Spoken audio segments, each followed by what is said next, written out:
Special council meeting to order. What we're going to do today is spend some time discussing our council goals for 2022 and probably review our goals from 2021 as we're ending the year. This is billed for an hour and a half meeting from 1 o'clock to 2:30. So I think we'll let Layla, why don't you kick us off and maybe put up what our goals are currently, Sure. Thank you, Mayor. if that's what you want to do first. Yeah. So, hang on one sec.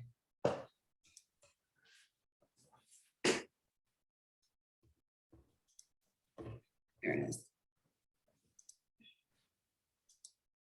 Okay.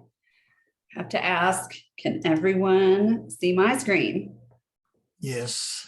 Great. Okay. So this is just a framework for us just to go through the goals that you actually set in 2020 because COVID hit. And I don't know that those goals were ever updated during the COVID times. So what I thought is we could start with those. And then I had some suggestions of priorities kind of based on the 6 months I've been here. And so I'm going to put those forward as a starting point for discussion. But ultimately, the goal is to kind of walk away today with some direction from council to help inform budget priorities and city priorities as we move forward. So just to start, the council goals from 2020 were four. The first was to implement the plan to relocate City Hall and related city services to Underhill Plaza. Second goal being to finalize and improve an emergency preparedness plan that prepares the city to proactively respond to major catastrophic events. Goal three was to complete a capital improvement plan, a 5-year CIP that is tied to the annual city budget. And then four is to create a shared vision for the Manzanita community, including those areas in the urban growth boundary. And so in looking at those goals, I think the first three, and this is open for discussion, but the first three really, I believe, are either completed based on discussions with council and others, or are in process, or really are part of city operations. So goal one is implementing a plan to relocate City Hall. So we're doing that. We're implementing that plan now. And I really see the development of a city office building as part of our operational needs. And so I'm happy to, obviously this is just again for a starting point for discussion, but this has really, I think, become a matter of operations. As I've taken on, city has set goals based on quite a bit of community outreach as well as council goals. So those goals that you adopted by resolution are sort of the guiding principles for the design of the City Hall project. As we all know, there's going to be quite a bit of involvement around that. But this really is an operational priority at this point, not so much a goal. The second one is that we did complete a plan since this goal was established, and you last talked about these goals, I think was just prior to COVID. And that plan is now complete. And the Public Works Director has sort of quietly been involved in emergency operations, but I'm elevating that to being, that's one of the things he's doing. So our Public Works Director is working with me to proactively manage and implement that plan. And in fact, you'll start to see in the early part of next year, some reporting out about our progress on that plan. We'll have our Public Works Director, Dan, come to some council meetings, hopefully in the first quarter, to talk about some of the accomplishments and then also discussing priorities and goals for emergency operations moving forward. But I really see that as kind of one of my fundamental responsibilities as city manager is proactively being in a place where we can proactively respond to these. So I see this as shifting from maybe a goal to, again, operations, that this is sort of part of our day-to-day job. The third goal was to establish a CIP. I am 100% in line with this goal. And I've made a commitment to myself, and I will make this to this council, that we will have a CIP for the next fiscal year. So that's the goal. And I'll be working with primarily with our public works director, the other directors, to draft and work with the budget committee on the establishment of a capital improvement plan. And so that leaves us with this fourth goal, which we are just, I think, starting to embark upon, which is creating a shared vision. So just to kind of remind folks what we do on the daily, and that's sort of general city operations. So there's the general city administrations. My job's to manage this team and the staff. We provide public safety. As I said, emergency operations are really part of our daily. The water utility services we provide, stormwater, roads, general maintenance, land use and zoning, building permits. We manage a short-term rental program. We do tourism maintenance, like cleaning the bathrooms and the dog do stations and managing all that. We manage open space, parks, trails, records, and public information is a big part of our job. And there's just so much more. So when folks are kind of wondering, it's just a good reminder to folks of like, this is what we do every day. The proposed priorities would like to discuss with all of you today are three. And I've switched these could also be, you could say that they're goals too, but this is what I would like to get council's feedback on. Is priorities are basically going to help me develop a work plan to implement council policy objectives and goals, as well as continue to run the city. That's obviously, you start there. And these priorities are going to be what, again, establish a work plan. And so the things that we'll be really focusing our efforts on. And I've said this before, and I'll say it again, we have a solid staff and we are small but mighty. So we have to do a lot with very little. And a big part of that comes with our ability to respond and provide good customer service.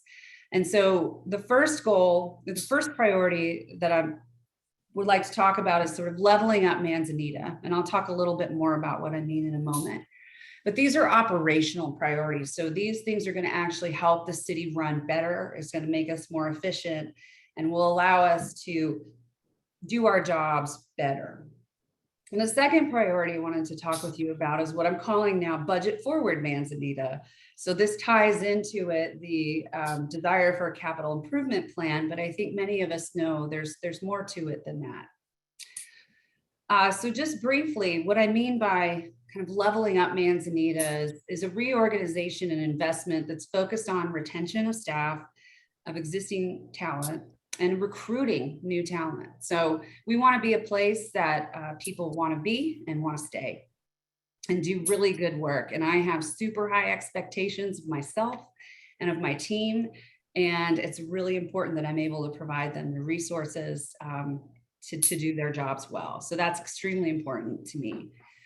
Another thing is really establishing more effective forms of communication and outreach to the community. I think this move into COVID times has really highlighted how necessary and important it is to use communication to get folks information. So we want to look at that. Another big thing, and this is a big thing for us, sorry, there's a little typo there, is to go digital. And we have been moving towards that slowly, but we need to really pick up the pace and really get current with, I think, the expectations that the community has of us, that we have of each other. And so we are moving towards going digital with all applications, payments, and all of our systems that are available online. And that includes records getting archived into an online retention system with a searchable database, as well as creating a geographic information system for the city. So we have some of that in an online form for our water infrastructure, but what we don't have are simple things like a zoning map that's easily accessible, or a parcel map, or things like that. And so that's something that I have a particular interest in, and for better or for worse, a level of expertise.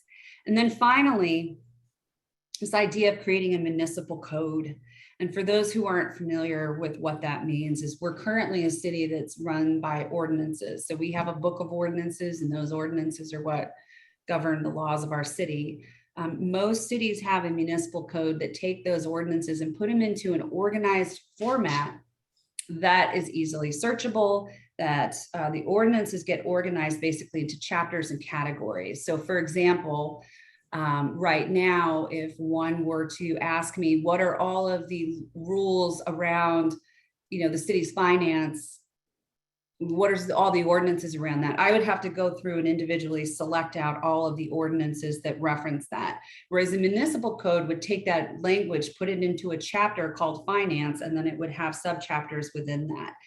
It's a much more efficient way of managing ordinances and laws. It's a much more efficient way for, I think, both staff who are responsible for implementing those, but as well as for the community to understand how the city operates.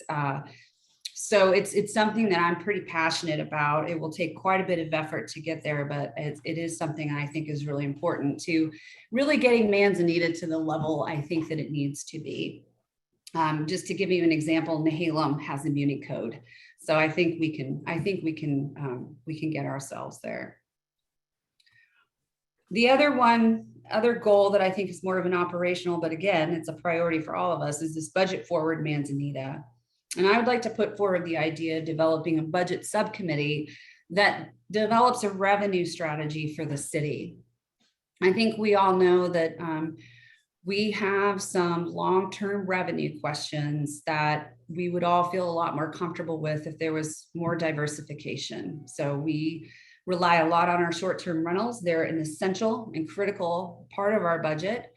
But I do believe it's important that we start to take a look at all of our current revenue streams. That includes fees that we're charging. Look at the universe of opportunities that are available to us in terms of other forms of revenue streams, and then to develop a strategic plan around that.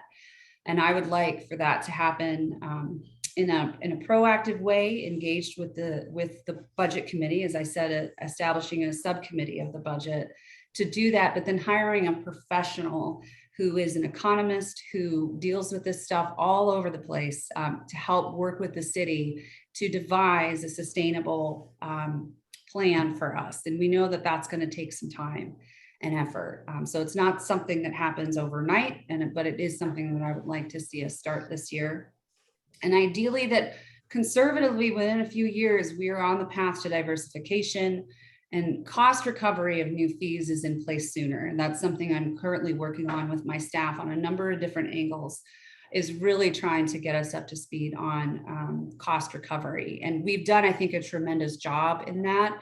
I want to especially note the work that Judy and Scott have done to ensure that we are getting cost recovery for our efforts related to inspections and planning and building, as well as short-term rentals. And so we need to do that across the board. And then again, as I've said, aiming to have a capital improvement plan in place for fiscal year 23-24. So that leaves us with Envision Manzanita. And this is really, it is a priority, but it's also a goal. There's a lot of pieces that go with this, and we're just starting to have this conversation today. So my proposal is, and this is again, high level, but that we start now by developing a land use vision that occurs through a collaborative community engagement process. I would also like to use the work that we do on the framework plan for Underhill Plaza to inform this effort. I think that'll be a little microcosm of what we expect to talk about citywide. And that's just really, I think, delivering on what this council, I believe, is critical.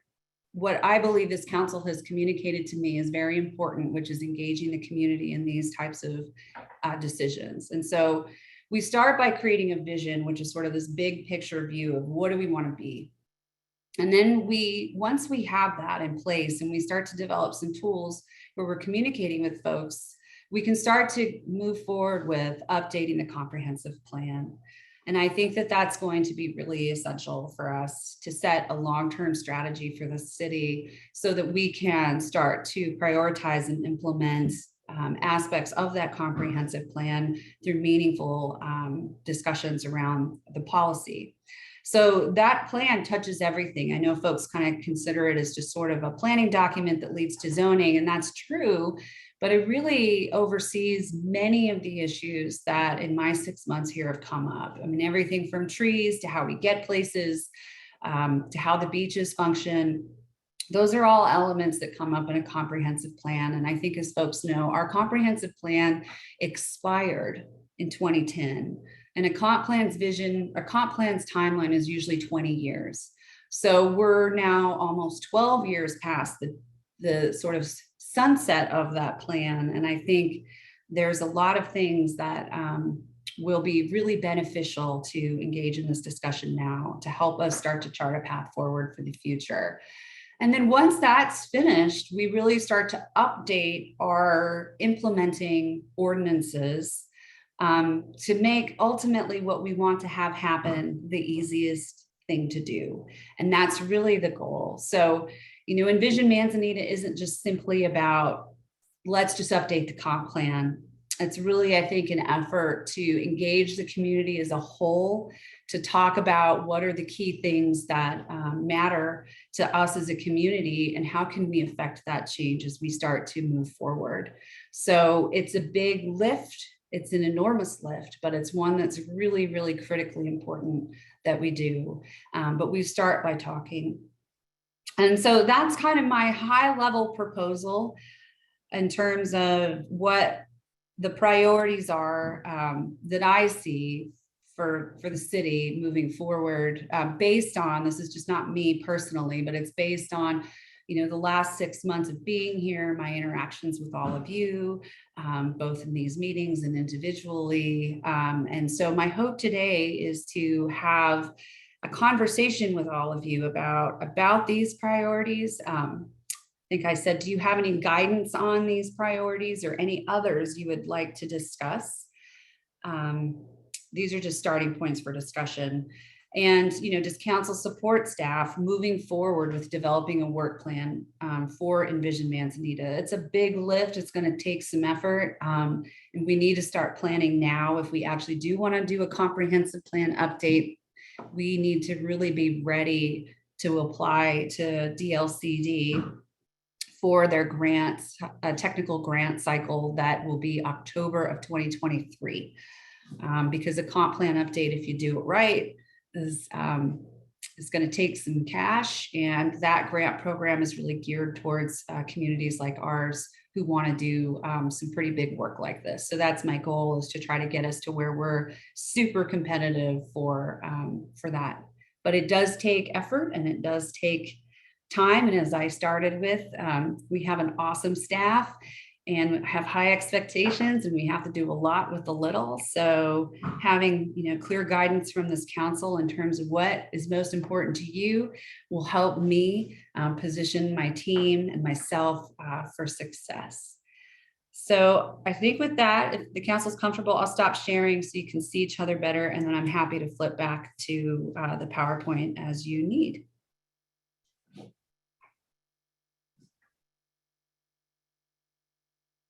So what are your thoughts?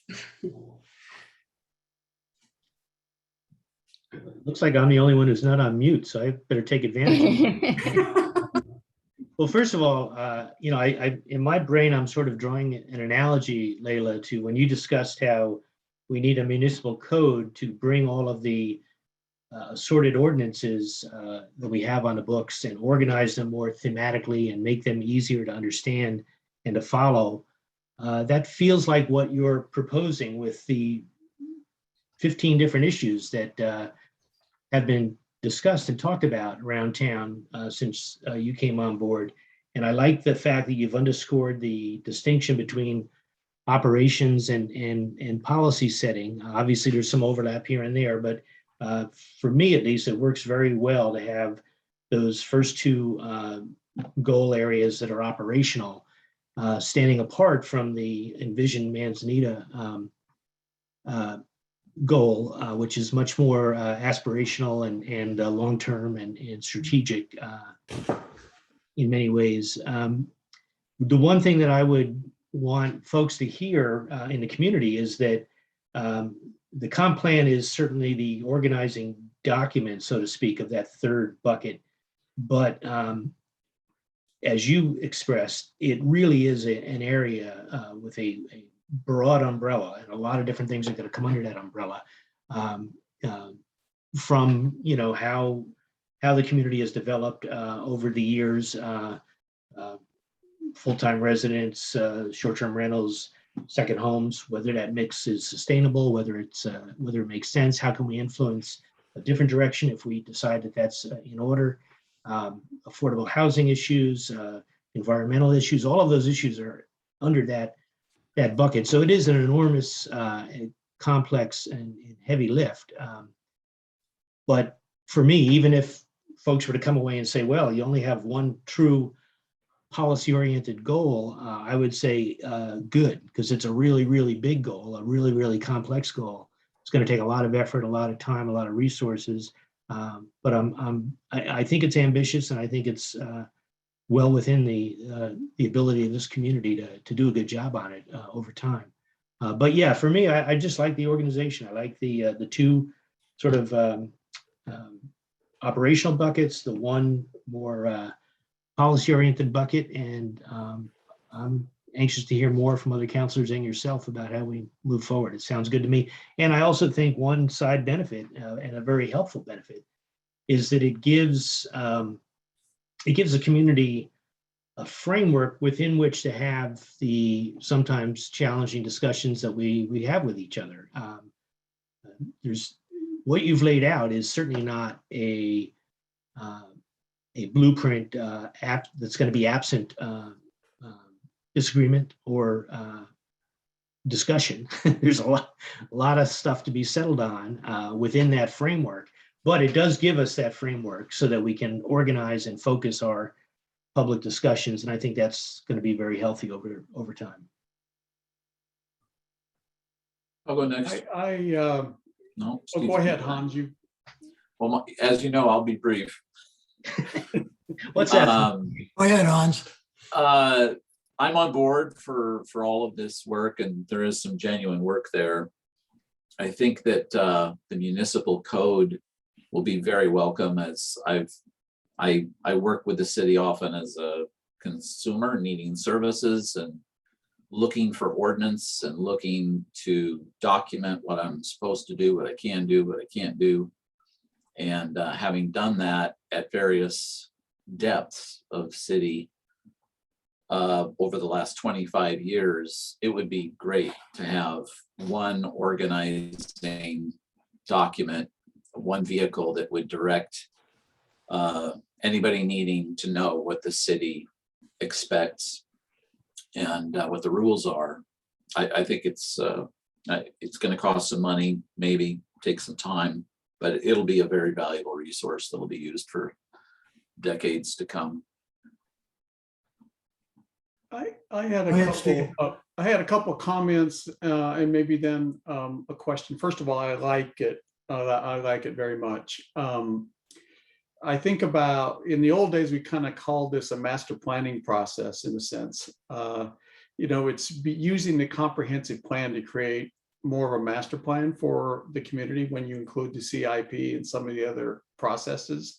And I do remember that there used to be almost touring groups of either retired professionals or professionals on the side that would go from community to community and help them spend a week on site and help them with maybe some of the details of the process. I don't know whether that even still exists, but it might be an option in terms of low cost resources to help us, and then they kind of stick with the process in terms of writing the report. I'm sure Layla's already got a handle on that. The other thing I really like is the realistic timeframes. So many times, and I'm really guilty of this, is we'll have that done by June. Well, yeah, no, it's not going to happen by June. So, I think the way you've gone about developing timeframes and the time necessary to actually complete these tasks with quality and comprehensiveness, I think you should be applauded for that. One of the questions I guess I have is, as we move quickly into the next budget cycle, which will begin literally in a couple of months, I just can't, we're already there. How do we dovetail the need to go forward with our budget process with some of these ideals that might start coming out of the comprehensive plan? And is there a correlation? It looks like the CIP has been put off until the year after next fiscal year process, but is there a correlation between where we're going up in this coming budget year and the need to develop some funds to make this process happen? And just so I'm clear, Councilor Nuttall, when you mean this process, it's the comp plan update process? Is that- Yes, correct. The other stuff is kind of just general daily business stuff to me, but this comp plan update and the associated other parts of that will be, quite comprehensive, I think, in terms of the way you laid it out. And I'm just wondering, since we're just a couple months away from the beginning of a budget process, how are we going to correlate the two activities together? That's a great question. And it's a big reason why we're talking today too, is because I think if council's generally supportive of it, then what I can do, it gives me the ability to start to set some work plan goals, and tied to that will be potentially some activities that have a cost associated with them. And so as part of that would be incorporated into the budget process. So that's the hope, is that if we do start to proceed down this path, that when I come to you all for the budget, we're able to talk through some of those activities and projected potential, because I also want to look for grants and other ways to augment our funds. But the idea would be to have that be an active part of our discussion as we go through the budgeting process, and we are able to sort of right size the effort we expect with the resources that we have. So does that answer your question? Yeah, we're kind of bumping up against the fiscal process here so quickly. And so to try to launch what you just described and launch a whole nother budgetary process, just a lot of stuff. And I'm sure you're thinking about that, probably constantly. And I get that. And the other thing, I guess, the last question I would ask is about the correlation. You called it I think it's Envision, Manzanita, but how do we develop the vision of Manzanita? And I understand the comp plan kind of says some of that, but it doesn't say all of that. And it seems like a Herculean task to get the whole community together to try to figure out what we want this community to look like in the future.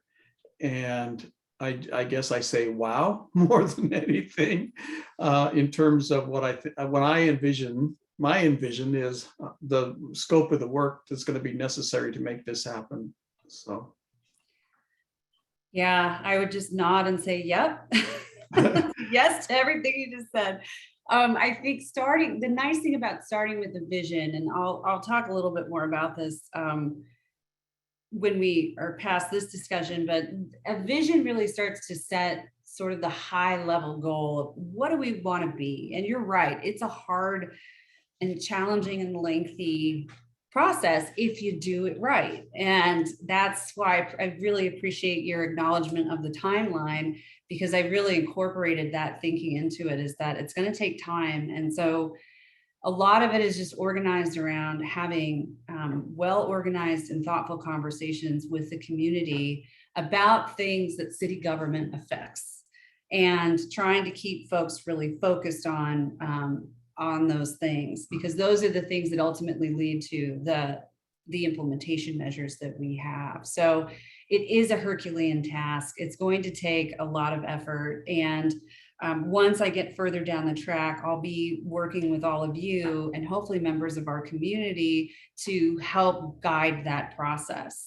I think for it to be successful, it's going to take sort of a number of different levels of community engagement. So perhaps a committee that helps oversee and work with me on developing the vision and the plan, as well as different levels of engagement with folks throughout the process. So, I think if there has ever been a feeling that there hasn't been an avenue to talk about things, we have a wide range of avenues coming up for folks to really start to express their hopes and dreams for our community and help us come up with some meaningful solutions to address, I think, both the benefits and the consequences of growth. Can I say one other or question, maybe one Sure. more thing, and then I'll try to keep quiet here, is how do we, the one thing that strikes me is there's a lot of things that are not on the plate that are important issues for the community. I think about even the trails program that I know has generated a tremendous amount of interest in the community. And there are lots of other things, our stormwater system problems, our water, lots of different things that we have on the plate with a limited amount of resources to respond to them. How do we handle the day-to-day normal, rather mundane business stuff, but important in many ways, and still accomplish these more higher goals, if you will? I worry about being able to do it all at the same time. Yeah, that's a great question. And I hear you. Being in this seat, it's hard to imagine adding anything more to it. I would say that that's a great point. And I think we just have to be measured in terms of the expectations we set. We're going to need support. And so having folks that have done this kind of work and who know how to navigate these complex processes support us in that way. I feel like that my day-to-day is a constant balancing act. I typically set out to do something and I usually don't get it done until about 4 days later, which is the stuff that pops up on my plate. I would say that, so you're right. I don't have a good answer for that other than we will just have to balance and do the best we can and put resources towards getting the support we need to deliver it. But ultimately, and you can call me Pollyanna if you want, but I feel like that it's worth the added responsibility. Frankly, it's a huge responsibility to take on the update of a comp plan that's 12 years old. But I think ultimately it will lead to, a more informed community and one that feels more in control of what the future is. And I hope that ultimately that sort of reduces some of the issues, for example, that I and members of my team have to deal with. So it's a really long way of saying you're totally right. It's going to be super hard and it's going to take a lot of effort, but I don't know that there's any other way. So I think just being measured, getting support where I need it and where we need it, because we're a team in this, all of us, those on the dais with me today and those watching, and really taking, I think, a positive attitude about what we're trying to do here, which is to really make Manzanita an amazing and livable place for everyone that lives here, no matter what your status is. So it's going to be hard and it's going to be a lot of work. Are we going to be able to put in a system of priorities as to what we do first? And I think we get, at least I do, and I see all this, it looks great, but it overwhelms me when I see the magnitude of it. And I think we're going to have to be pretty clear about, we'll do this part first, and then we'll do this part and take baby steps so we don't get swamped in the whole process. You know what I'm getting at? Absolutely. And that's a great point. The last comprehensive plan update I worked on was for Bigger City, but it took 3 years and we did it in blocks. And so we did blocks of issues throughout the process because there are 19 statewide goals we have to respond to in a comprehensive plan. And there's a lot of technical analysis that goes into that. So yeah, it's everything that we do here is about prioritization and being efficient. So if it's okay, I'd just like to make a couple of comments. And first of all, I'd like to say that I am really thrilled with where we are right now. I think what we tend to do is look at what's right in front of us. And you can do that for a while, but unless you have a long-term plan and a long-term strategy, you end up getting lost in minutia and things that aren't as important, and ignore some of the bigger and actually harder things to do that are more important for the community. I also think one of the things that is happening is that the city is really going through a major change. We've gone from a small community that works really well by every citizen being able to call up Public Works and have them take care of that problem, and just roll up your sleeves and get it done. And we're actually bigger now. Our issues are more complex, and it really takes that ability to the term that Leila has used often is kind of level up, take all of our services and make them stronger and better. That includes working with a staff and investing in staff. It includes really strong communication plan with the community and making sure the community is on board, and all of those things that Leila has listed. So I think we're beginning a process that is going to be complicated and fun, and will move us into the future. And 3 to 4 years from now, we'll have a focus, we'll have a budget that ties to our priorities, and we'll be moving forward in a very effective way. But it's going to take some time to go from where we are right now to where our vision is. And I think having patience and working with the council and giving your input in the community is going to be very important as we move forward. So I guess the main purpose of our meeting here today is to tweak our goals into 3 or 4 titles, I guess you might say, which will incorporate a lot. Are we comfortable with moving towards the titles that Leila suggested and away from what we had before? Mhm. It sounds like we got pretty good consensus on that. So would we use a title like you suggested, Leila, the leveling up or the budgeting forward and so forth with, and could we develop a document that just has all this? Well, you've pretty well done that. It developed all the subtitles or the sub issues and projects that go within that title. Is that kind of the direction we're going here?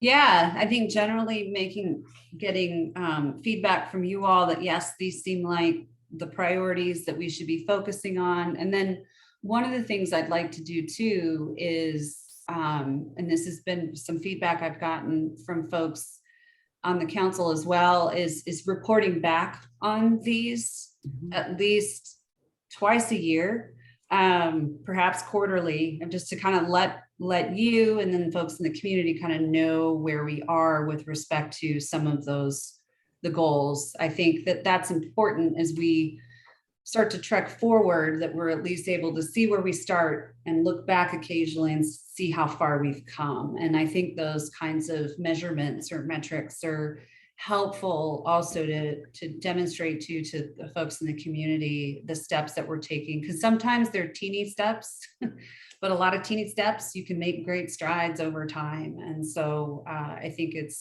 I would like to make that commitment that at least twice yearly, I will provide an update as to where we are. So that's why it's nice to have them sort of packaged into sort of distinct goals. And they are pretty distinct from each other. The first one is really administrative and well, maybe not as exciting, and surely is exciting for many of us on this side of the screen. Just some of the efficiencies we put in place just even in the last month or two have made tremendous. I just have like one staff member, for example, who's like, wow, that took 5 seconds where it used to take me 10 minutes. So those are the kinds of wins I want to start to share, as well as the learning lessons that we have along the way too, because this is not going to be a straightforward and clean and easy path. It's going to be a lot. So that was a lot. Yes, that's what I was looking for. Well, I think, Can I ask? Oh, go ahead, Steve. Go Well, ahead. just from reporting back, I also strongly encourage the creation of some objectives that are measurable, from both a measurement of the completion of the objective, but also the time frame of the objective. Yeah. Because without that, we really can't identify whether we're successful or not. The other thing that I think it's important to always remember is these are not, quote, our goals. These are the community's goals, the community's aspirations, the community's vision about what we want to be. And how we capture that, is going to be probably the most critical thing that we do. Because without that, it's not our goals, it's the community's goals. And that alone is going to be a gigantic process and gigantic get if we're able to do it. So That's a great point. I think it is important, Leila, that we revisit this periodically, whether it's twice a year or quarterly, because I'm sure we'll all agree, if you've ever set a personal goal for yourself and if you didn't review it regularly, you never completed it. But if you keep every few weeks or quarter or whatever, you looked at it, go, oh yeah, I'm working on this goal, you seem to achieve it. But if we just put together a list of 3 or 4 goals a day and then we'll talk about it again next December, well, God only knows where we're going to be. So These goals are hard. I mean, there's Oh, yeah. and there's a lot of stuff. There's a lot of stuff here, and the stuff that's there is going to make a huge impact on both how the city runs and our future. And so I totally support your and Steve's comment. The measurables are really important, and the reporting back.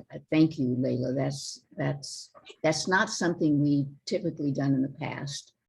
We've talked about doing it, but we've actually not done it. And I think it's critical that in January and July, we have that report. well, and I think the idea that you mentioned about blocking it out into measurable segments, that's manageable for us based upon, this next quarter, this next 6 months, whatever you decide, we may not be able to do as much as we did the first 6 months or the third 6 months. And it all depends on what's on our table at the moment. So being able to create those blocks, I think will be really, really important too. But, and it occurs to me, and I know this has been said, but I think it's really important to say it again. And that is, as we are able to accomplish these goals, there are things that we will not be able to do just because we don't have a staff, we don't have the finances to be able to do that. And I think being very clear with the community about where we're focusing our time and why we can't, in some cases, do everything. That's going to be really important. And that communication, which is give and take, but it is very clear that we're still a small community and our goals are big. And to be practical and pragmatic about it is going to be really important. And I think the measurement and the kind of forecasting what we're going to try to be doing will be really helpful. It almost seems like, would there be an advantage to having a secondary priority list for the things that are kind of slipping off the plate, and to say, well, they're not big enough things to generate a goal unto themselves, but they're priorities within the community and the council that need to be accomplished. And maybe that's a whole separate list, at least, that we can track to identify where the things that have fall off, so that they don't fall off, at least the smaller plate, or however we want to frame it. But sometimes we call it a parking lot. So that parking. Well, I don't want to say it's in the parking lot because then it means it's parked. But I'd like to. Well, it keeps it on the list. It's an active project. Right. It's just not part of a major overall far-reaching goal. So, and I've got a couple things in mind right now that I know the community has a tremendous amount of interest in, and there'll be a lot of pressure to accomplish those. And we need to make sure that they are in fact continuing to be worked on. That's a great point. Something more than the whiteboard I have here would probably be a helpful Maybe. tool. maybe. Mhm. Well, Oh, it's, that's great. Yeah. yeah, the only thing that concerns me about this is just trying to bite off and chew too much, because we, at some point, as you're talking about here, you've got to say, I can only do this much and I just can't get to this part right now, but we will. And it just, it's an awful lot of great stuff we're talking about doing here. When we get it all completed in 3 years, wow, look where we're going to be. But boy, that's a long road ahead of us before we get there. So It is indeed. that's why I keep suggesting, subsets, small pieces. Let's do a piece at a time, baby steps, so we don't overwhelm ourselves and just throw up our hands and go, oh my God, I bit off too much. I can't do it. Right. Yeah, we don't want that to happen. So I sort of noted, I'm writing here, I'm using a notebook, pacing and phasing yes, are a big part of it. But once you you're know, once we stroking have out, the general direction, you can start to set up that Yeah.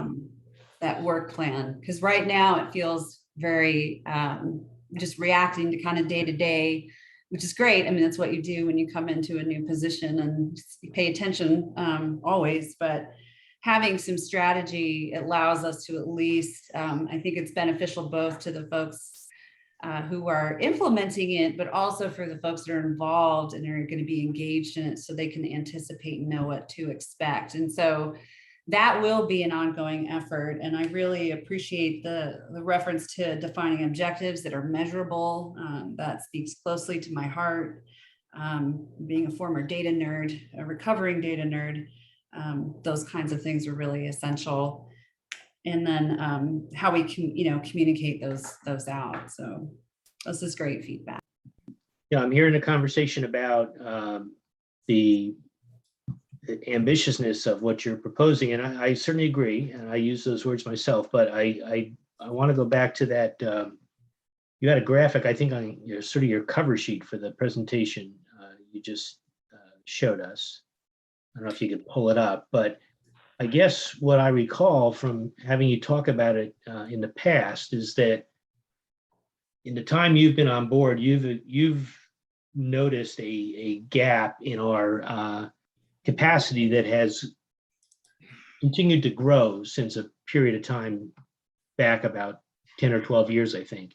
And I guess I'm just wanting to make sure that as we look at the ambitiousness of this plan, we don't lose sight of the fact that to a large extent, you're trying to close a gap that would bring us to where we should be, not to some far off remote place that we want to get to.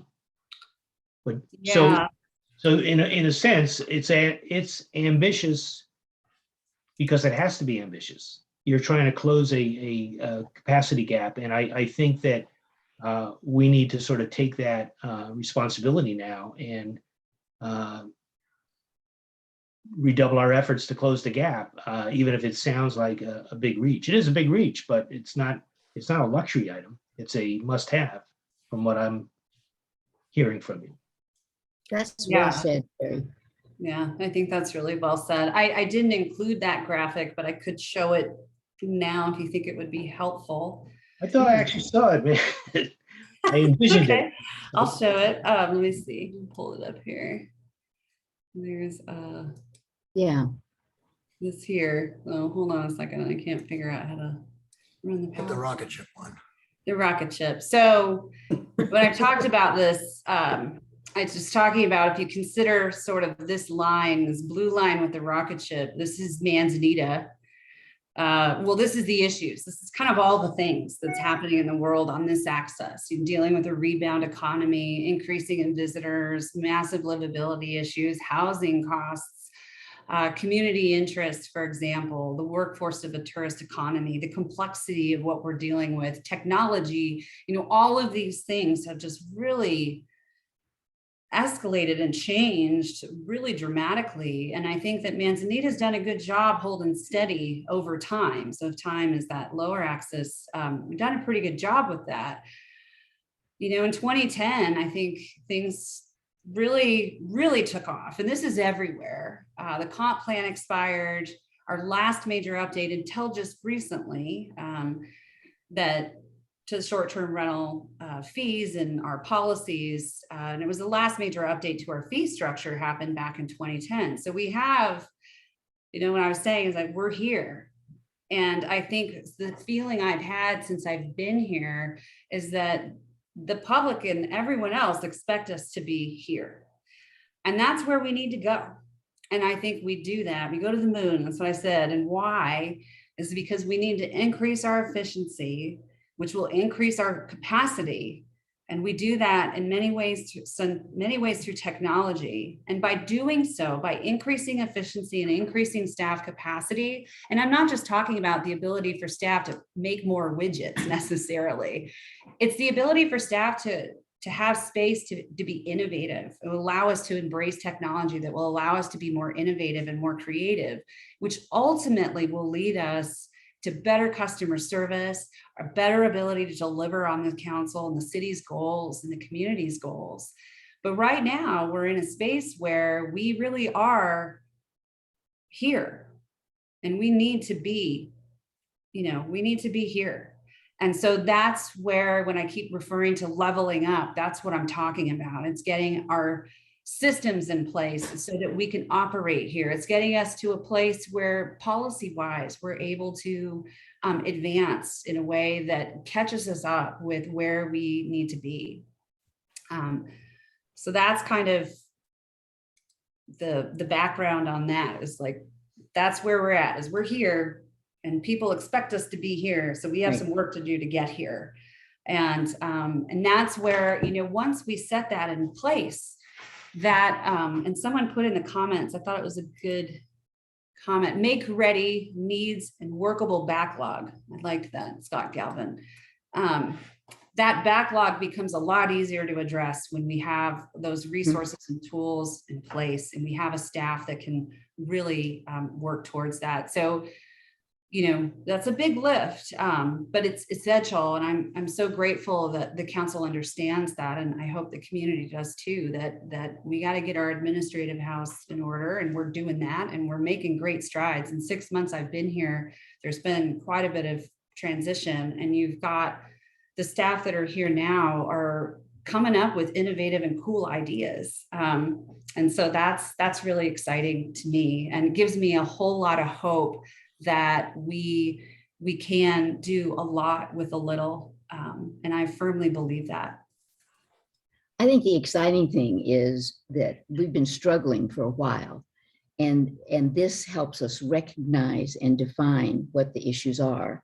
And when you know what the issues are, you can work to solve the issues. And I think that transition is exactly where we are right now. And that's what's so exciting about it. And I think those graphics, Layla, were really excellent in kind of picturing where we are now and where we need to be. Yeah. So one of the things that struck me as you went through that was if you've given thought to an exercise during the budgetary development process for internally for your staff, because I don't know that it's been done anytime recently, but a lot of times organizations will go through a process where during the budget cycle, they look at every single program that they deliver and make decisions about whether that program is something that we want to keep, that we want to discard, that we want to modify. Is it obligatory that we do it based on law? I mean, there's a lot of things that you can approach that look at. And I'm wondering if there'd be some benefit in that, asking our staff to do a kind of rudimentary process of looking at what we do and do we have to do it? Because there's a multitude of ways that you can approach things like, not enough staff. It's reducing workloads. It's being more efficient, like you described. It's, looking at whether or not additional resources are necessary. But the first step in that is, I think, in my opinion, is to look and see what you're doing to make sure you're doing what you're supposed to be doing and not doing extra stuff, if you will. I don't know whether that's something you would have the ability to do in this upcoming budget development process or not, but something to think about. Well, that's a great suggestion. It's sort of like a start, stop, continue discussion? What would you Well, stop we doing? used to call it zero-based budgeting and all, all kinds Yeah. of little, whatever the flavor of the month was. But it is a good exercise because Yeah. you may discover there's some things we're doing that we really either shouldn't be, or we've done it historically, and it's not necessary. I mean, it's interesting process. Yeah, no, it's a great suggestion. At this point, why don't we take a moment to see if we have any public comment or questions about this process we're discussing here today? We got about 20 plus people with us today on the Zoom calls. Anybody got their hand raised? Nina, that might want to make a comment or ask a question? I don't see any hands raised yet. Okay.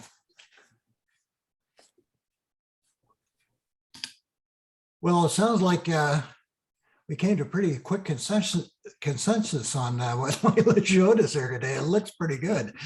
And I guess the next step would be to ask her to firm it up and bring us to make a decision on. Does that make sense, Leila? Yeah, that makes sense to me. Yeah, Linda? So Leila, are you planning to do kind of a state of the city discussion in January? Let me, yeah, Leila and I have talked about that. In years past, my predecessor, Gary Bullard, started the State of the City at the Pine Grove Community Club potluck in January. And of course, and then I followed up and did it. I did a couple of them with Cynthia, and that just reached that limited audience. And of course, they're not having any potlucks right now because of COVID. So Leila and I discussed doing a State of the City video, which I would be part of and she would be part of, similar to what we've done in the past, and posting it on the city's Facebook page or wherever, or on the website, and that would get a broader audience than we ever That's got. great. Yeah. We ever got at the Pine Grove, but it's kind of like the mayor of Portland used to go to the city club in Portland and do an address. Well, I think two things. I think, first of all, the discussion that we just had is really important to reach a broader audience. I think I like the idea of a video. I think, and on the website, I think that's a great idea. It gives people an option to look at it when they have time and when they want to look at it, as opposed to in a set period of time. I'm also wondering if in that State of the City, you might talk a little bit about, these are our major goals, and this is what we hope to accomplish in the next 6 months, or something that gives that kind of, we'll talk again in 6 months, but this is what we hope to accomplish in this next 6 months. So there's a realistic sense of what we're doing. And I think that's all. I think what's important about that, and I really like that idea, Mike, is communication is so important to the community. As we make these major changes, it's really important that everybody be on board, or that we have as much support as possible, and that we get these things done, because it's really critical, and that communication strategy, I think, will really help. Well, one thing we've learned during COVID is how broad an audience you can reach with electronic media times. I mean, you guys remember I did a video about my experiences with polio in the 1950s and encouraged people to get vaccination. That's been viewed by like 1,000 people. Yeah. And you're not going to get that kind of an audience going to the Pine Grove potluck to give the State of the City message. So Leila and City Council or city council meeting either. No, and it's up there. People can look at it at their leisure. So our plan is to do this towards the end of January, which is typically when that type of message is sent out. Mayor, can I, and you're never going to speak to me again after I say this. Oh boy. You want to do it? No, I do not want to do it.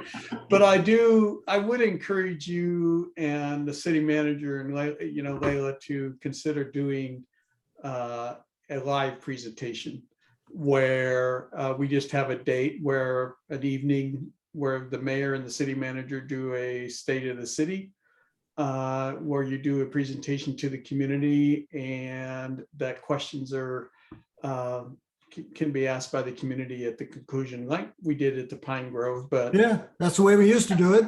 rather than a video that kind of leaves people wanting at the end because they're not able to ask questions that they might have thought about. Just a suggestion. I know it's a lot harder to do something like that than it is a video, but I think the satisfaction to the community would be greater. And the other thing, I don't disagree, Steve, but it's all driven by COVID though, is the problem. well, no, I'm talking about doing a Zoom call, but Oh, do it- a Zoom call. Oh, I do it see. live, video the live presentation for Right. fallback, but allow people to actually hear you, city manager and whomever else you want to have there, speak live and be able to answer questions at the end. I think Oh, yeah, would be a nice. yeah, touch. we can do that and then post the video afterwards.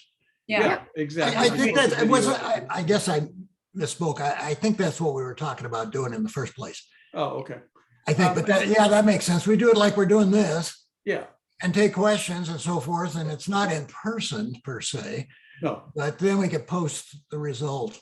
I think you'd get a nice audience, a big audience, if it was, promoted and the date was provided and all that. Second Yeah. issue is for Layla, when she brings back a more refined version of the goal and the objectives that you're designing, is if it's possible with staff to do a brainstorming session about the things that we're not talking about, Mhm. so that we look at those 3 items, but we also can reflect on the things that aren't encapsulated within that, those 3 items, because I think that's going to be our biggest, it's going to be one of our biggest issues, is how do we balance working on that and not forget about, like when I was looking over here, the fire got bigger behind me kind of thing. Right. Right. And Right. so, and so we need to pay attention to that. No, that's a great point, and I will do that. And part of what I'd like to do, if the council will entertain it, is at the state of the city is share the accomplishments of the various departments and programs over the last year, because I think it's important to note, and that's an excellent point, Councilor Nuttall, is the work is going on. So we're still going to keep doing all the other stuff that we talked about, but on top of it, that sort of the cream on the top is going to be limited to what we've prioritized, which are these things, but that we will be tracking those other items. But I will do that. I think that's an excellent suggestion. I'm writing it down. Anybody else have any other input or questions on this topic today, or we can wrap this up a little early, I guess. We don't have anything else. I don't want to drag us too long. I just want to make one observation. I think some folks who might hear about this process, first of all, this is the second part of a 2-part conversation that began in November. And the November conversation was 3.5 or 3+ hours long. And so the brevity of today, in large part, results from the fact that we accomplished a lot at that November meeting. But the other point that some folks might misinterpret is that council had goals that were developed in March of 2020. It may appear that the city manager is now coming along and rewriting council's goals. That's not happening. I think what has gone on today and back in November is we've made an effort to align the city manager's long-term work plan with existing council goals. To some extent, that has resulted in some recategorization or rewording of goals, but not dismissing of goals. Like the city manager, I wasn't on the council that developed those goals. I wasn't a member of council then. So both of us, in a sense, are coming in and inheriting existing goals. And I want the community to know that those goals have not been discarded. They have been carefully thought through and analyzed by all councilors, including myself, and by the city manager. And the city manager has helped us sort of align where council wanted to go with what she would like to pursue and what she has the capacity and bandwidth to pursue. And in that sense, I think is a perfect example of the elected part of the government working with the appointed part of the government or the hired part of the government to effectuate a work plan that is consistent with the policy goals outlined by council. And all of that makes good sense to me. And I hope it makes sense to the community and they see that that's what's going on in this process. It's It's well said, Jerry. very well said. And I'll just add to that, that a big part of what I'll go through at the State of the City is what was expressed at that November 13th meeting.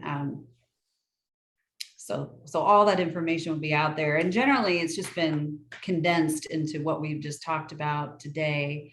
But as folks get to know me and get to know my style, I'm see-through. I'm so transparent. It's really important to me. I would like you to still see me, but that we are sharing and this information is clearly out there. So if I could ask actually just a little direction. So procedurally, I'm curious how, in terms of sort of documenting the goals, does the council have any desire for this to be reflected in a resolution? Is this something we should just sort of document and carry forward? I'd love to get your feedback on that. Because if you would like a resolution, my goal is to try to post the packet and agenda next week, next Wednesday, so that I can take a little time off over the holiday too, but also just so that it's there and available to folks. So I'd like to have that prepared if you would like to have a resolution making these your goals. And that could just be an activity we go back to every year to sort of update that. The other option is just to not do that. So. Well, I think typically what we've done in the past is once we've kind of hashed through it like we've done in November and today, that you put together a resolution. These are our goals, the basic topics, not a whole bunch of detail. And then we would approve it, say in January as an agenda item on the council, and then we post it on the city's website. I think isn't that pretty much what we've done in the past, Linda? I think. Okay. Yeah. How I've done it too. I just wanted to make sure. Thank you. Okay, great. Anybody have anything else? Well, I guess we could adjourn a few minutes early here today then. Nobody has anything else. I wish everybody happy holidays and Merry Christmas. I don't think we're going to have any more group meetings between now and then, but you never That's know. good. So stay ready. Thank you so much. This was really wonderful. You bet. Thank you. We're Happy adjourned. holidays, everybody. Bye-bye. Happy holidays. Same to you, and